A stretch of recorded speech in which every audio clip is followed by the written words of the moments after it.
I was in Australia. There were 5 of us in the booth, and we were having dinner. It was a high ecclesiastical meeting. The waitress was kind of a hippie-looking kind of a person, very dear, very warm, very real.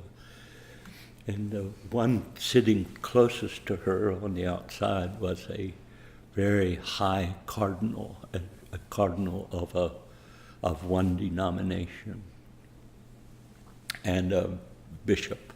And he had this red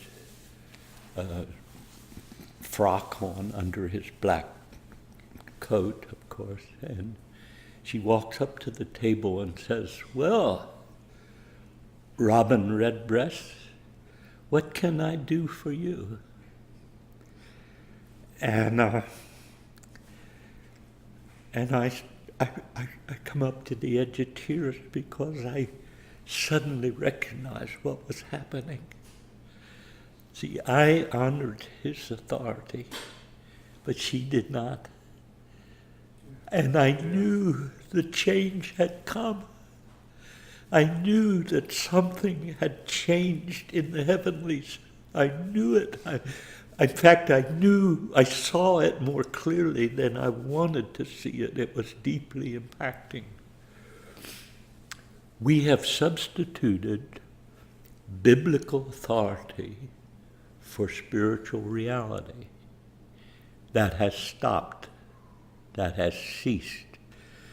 Nobody wants to hear it. Nobody can hear it.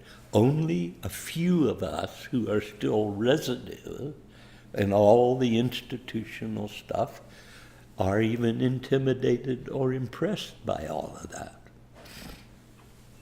Now, the millennials, the nations, China, name the nations that are coming alive. They are coming alive in a relational mode, not an authoritative, nor a denominational, nor a doctrinal way. They're coming alive in a relational way, which is the dissipation of spiritual authority and the emergence of spiritual or what I would call agape reality.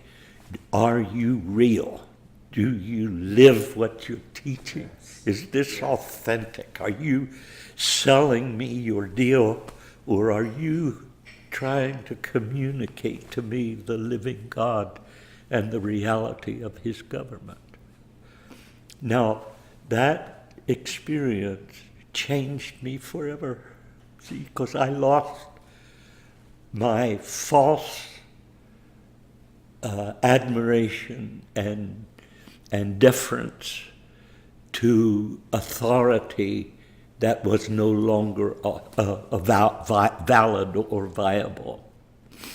So now, we are now, and this is, what's his name? I can't pull his name up right now, but, Dietrich Bonhoeffer. Dietrich Bonhoeffer says, we can no longer impose authority.